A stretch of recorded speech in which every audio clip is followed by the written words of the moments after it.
Alright, happy Thanksgiving 2021. I want to dedicate a video to two healthy relationships that I'm very thankful that I have. My healthy relationship with food and my healthy solo-sexual relationship with myself. And even though it's very easy to take those two things for granted, they weren't always there. And it only takes one bad situation to realize how important those two relationships are. 2 years ago, I struggled with binge eating problems. I lost a job over it. I had to break up in a relationship over it. I lost a lot of respect with family members over it. Now, a lot of people, when they hear binge eating, they think overweight, diabetes, cancer. I want to say that's the least harmful thing that can come from binge eating. You see, it doesn't take very long to lose weight, and once you lose it, it doesn't take much longer to regain your health. What you often don't regain once you correct your binge eating is the broken relationships, the lost jobs, the career damage, and all the rest that go along with it, right? Now, you might be wondering, why would you lose your job over binge eating problems? Well, a lot of times when I needed to network with the right people, I was out hunting for a food that I was craving. I was often not sleeping right. You got to remember, 2 years ago, grocery stores used to open 24 hours a day. I would get the weirdest cravings in the middle of the night, disrupt sleep, the next day mess up something at my job. You get the idea. I caused a lot of strife walking out of events to get food. You get the idea of that. To give you an idea of what a healthy relationship with food looks like, I was living in an apartment in Phoenix, Arizona that I shared with 4 other housemates. And I had a lot of disruptions in my food, and they didn't seem to bother me so much. The people I was living with were 5-10 years my junior, and they decided it would be a good idea to steal the paper towels. And so one day I get ready to prepare some fish. I get the fish out of the fridge. It's dripping on the floor. Usually not a big deal. I go get the paper towels to clean it up.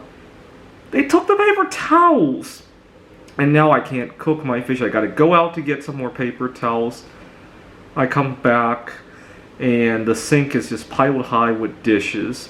I gotta put on some gloves to clean it, because I have allergies. Not to mention, we're still in a pandemic, right? They stole my gloves! And so now my desire to eat the fish was delayed by at least an hour and a half. And had it been 2 years ago, that would have been my boiling point. But instead, I play it diplomatically. I write a very heartfelt letter explaining that, I, as somebody who has allergies and needing to have utensils, why don't we put them back so that they'll be available here. It's good for the environment not to have to use disposable utensils. I talked to one of my roommates in depth about my past eating disorder. He had tears in his eyes when I discussed it, and you know what happened the next day? All the utensils magically reappeared. My guess is that he accidentally took them to his office, and he felt bad about it. And he looked at me 2 years later after I had corrected my eating disorder, and it probably moved him. Now, had I been angry about it, there's no way those utensils would have reappeared, right? He would have probably felt I deserved it, right? Now, I want to talk a little bit about my healthy solo-sexual relationship with myself. When I was working on my PhD, this was 12 years ago, I had gotten taken advantage of financially by a girl. And the reason I allowed the relationship to go as far as it did was because I didn't know life existed outside of dating. You gotta remember, as a PhD candidate, I was also a teaching assistant for a bunch of undergraduate students who were experimenting with their bodies. And I just didn't know how to go to a movie, go on vacation without the girl, right? And I broke up with the girl, and I went to a movie by myself, and I had the best time of my life. And don't get me wrong, I love having a friend. I don't necessarily like romantic relationships. I love connecting with people, but it's with or without the girl. I'm going to go out to have fun, right? Or sometimes with a guy that beats up the same wavelength as me, right? And I've never gotten taken advantage of by anybody of either gender ever since that girl, because I know that with or without a partner, I can go out to have fun. Now, unfortunately, my parents don't always support me in both of these healthy relationships. My mom really misses cooking food for me ever since I started intermittent fasting. And she gets angry about the idea that I want to reduce my dependency on food.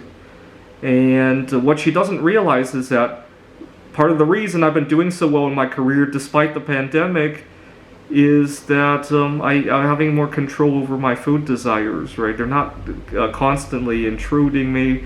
Had I had the problems that I had 2 years ago, I probably would have gotten evicted from that apartment in Phoenix. Would have been very disruptive on my career. There are certainly job interviews these last couple of weeks could have played out very differently. And my mom doesn't seem to connect the dots. She doesn't realize it's a package deal, right? Maybe I'm not enjoying her cooking as much. The truth is I am enjoying it, just not with my physical body, right? I still enjoy watching her prepare food and listening to her talk about it. I still enjoy that part of it. But she doesn't realize it's a package deal, right? In order for her to enjoy watching me do well with my career, with my relationships, with networking with people, got to remember, here in 2021, there's another problem that I have to navigate my way around, right? I don't want to take this drug that they're pushing us to take. And still, I haven't lost my job. My career's done a whole lot better. Why? Because I've been able to navigate it without all these intrusive thoughts, with food cravings, with people taking advantage of me. And I'm very thankful for that.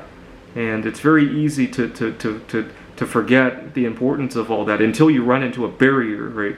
Your silverware's missing.